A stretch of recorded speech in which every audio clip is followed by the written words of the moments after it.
Vasarely Museum in Budapest. And you might know pictures of this artist. This museum is organized in a roughly chronological order, so these are some of his earlier works.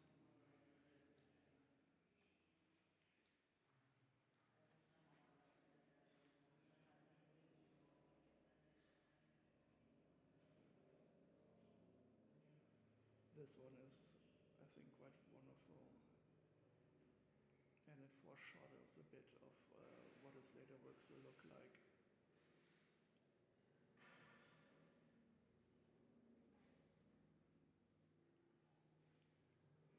So there's not a lot of people in the museum currently. I will walk quite slowly and show you the items that I like the most. Trying not to film any of the other people here. This one is quite wonderful. It is also quite an early work that does not really foreshadow what will come later on. It is very wonderful on its own.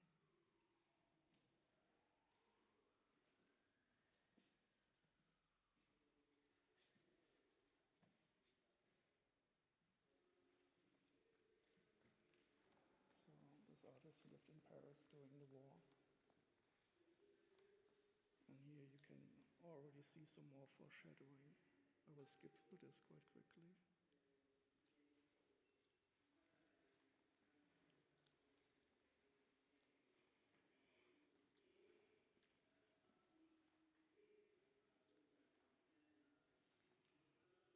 And here you can start to feel what will later come.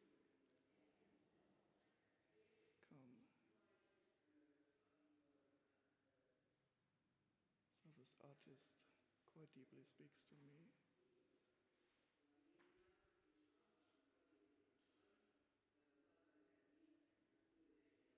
And it is still very early in his work.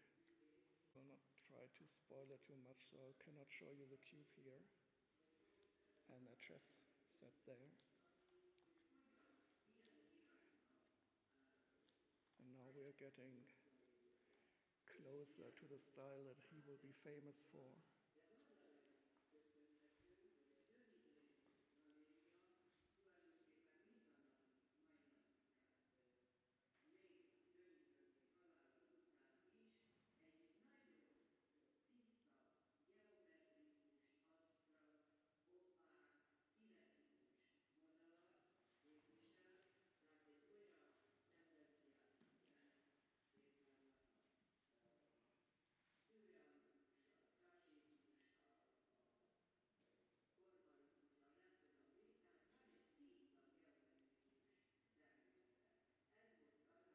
And I think some of his pieces will translate quite well to be seen on camera.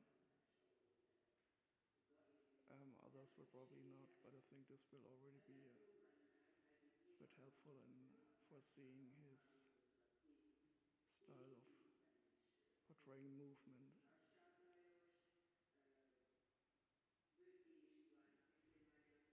And here on the other side we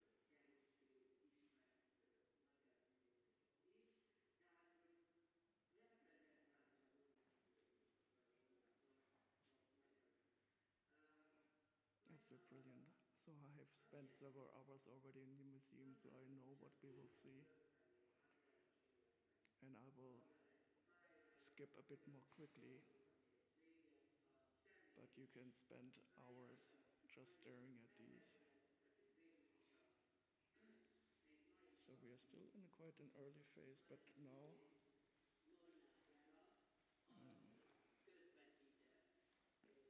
we will go upstairs, and this will be a bit of a break also, where his style that he's famous for will become more apparent. So I have skipped quite a lot of stuff that didn't speak to me that much anyway. But now we will see his true form coming around.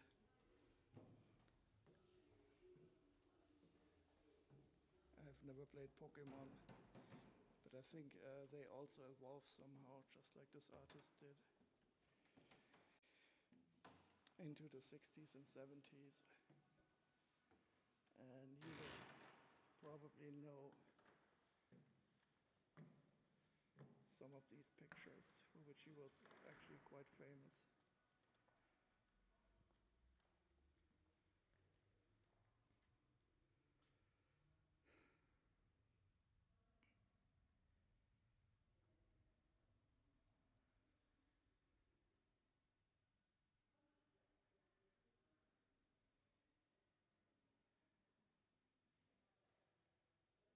Another style of optical illusion that gives the air of three-dimensionality to a two-dimensional picture.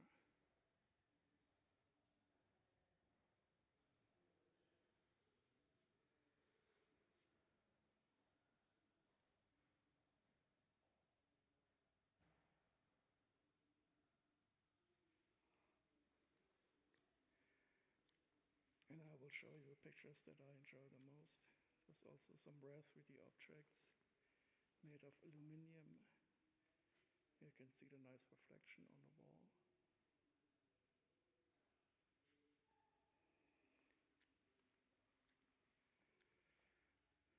Oh.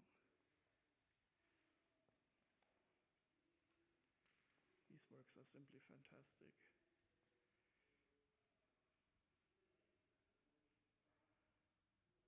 So I don't know how well they will translate to the film, to the camera, but in real,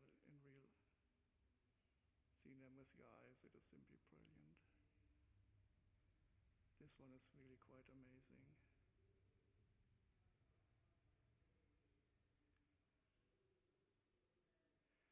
And he did not use any computers. Computers were not really readily available. So this one was created in 1973, actually the year when I was born.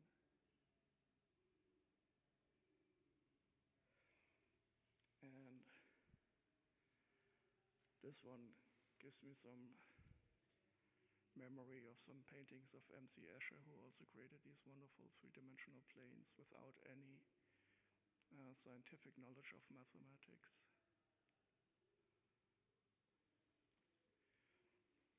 So there are also quite some pieces like this one that I don't really care too much for. They feel to me too noisy with the color. And this one also. And they don't have the three-dimensionality of his other works.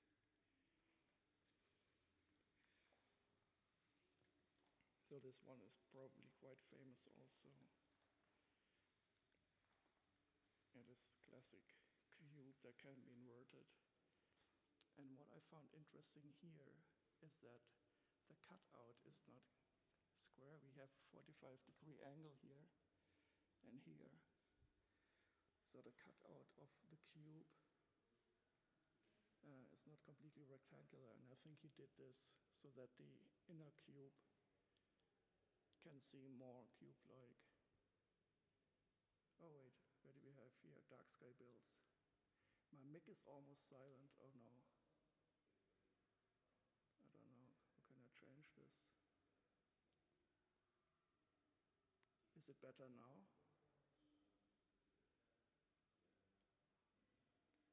Right.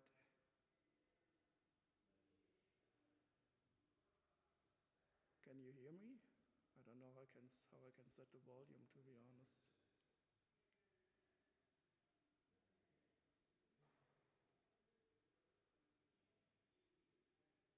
So I have maxed the volume here, but it's still showing quite loud.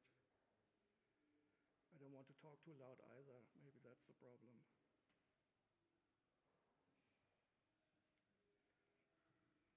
Let me see if I can change any other setting.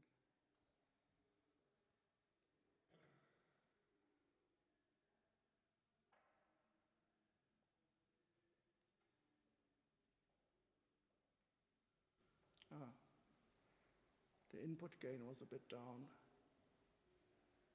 Is it better now?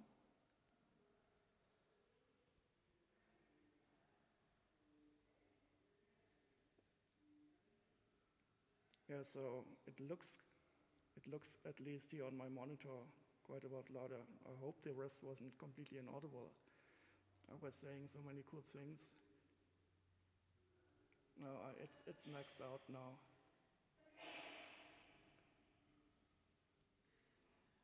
And the monitor shows at least a stronger output. I don't really want to talk too loudly inside of the museum.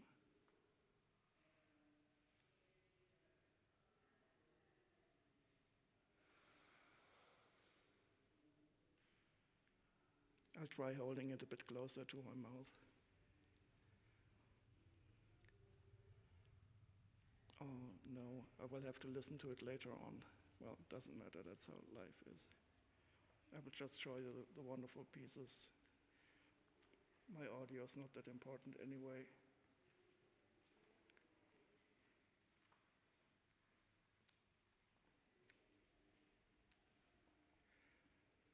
And I think these pieces translate quite well to the camera, the 3D effect it has.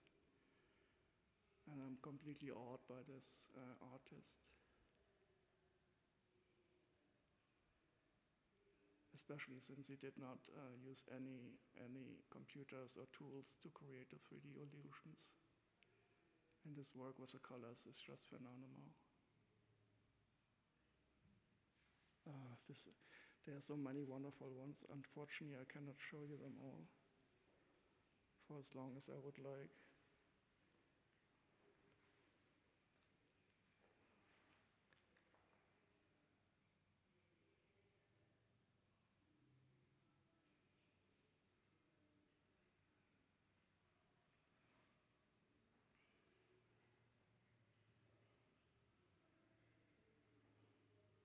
These are also so wonderful.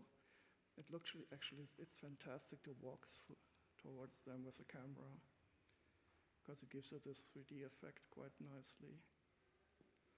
And all of these are of course completely flat and done in the late 60s, 70s.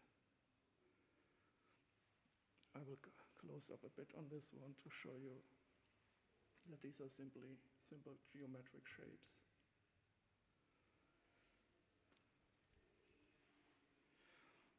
And they translate surprisingly well to the camera. This one is also wonderful.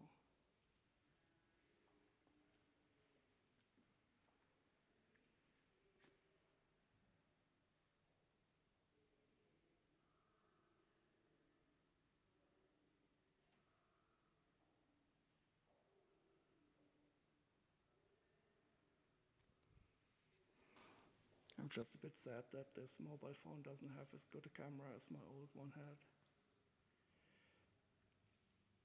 That would have, I think,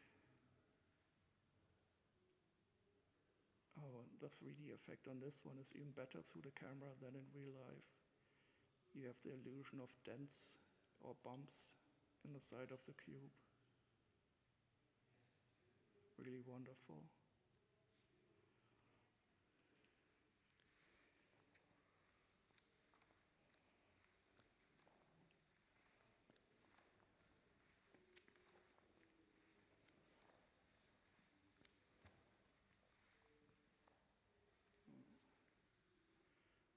Now we have some intermission.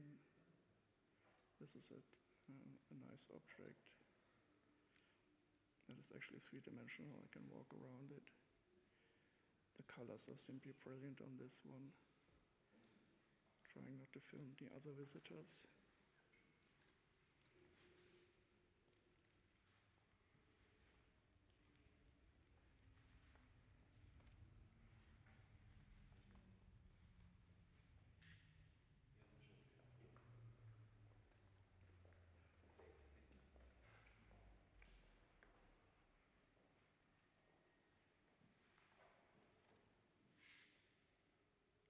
Absolutely fantastic. I'm really surprised how well this translates to the camera. So I think this object almost looks better on the camera than it does on real life. And it does already look fantastic.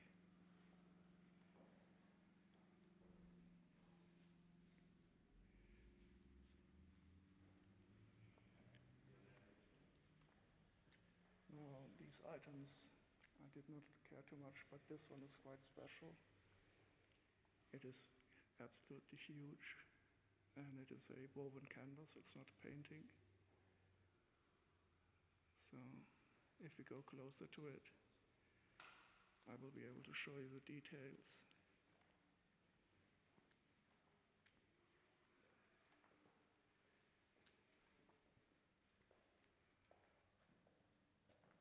So it is some kind of woven canvas. So the artist later on did not create his paintings, but he created some kind of programming description of how to create them, and had some colleagues paint and create them for him. Probably a bit like Andy Warhol. Still without computer support. Now in this room there will also be really wonderful pieces. Unfortunately, some of them don't display so well on the camera because there's a lot of reflection. They are covered in reflective material that unfortunately lowers the experience a bit. I think they would have been nicer without the reflective material.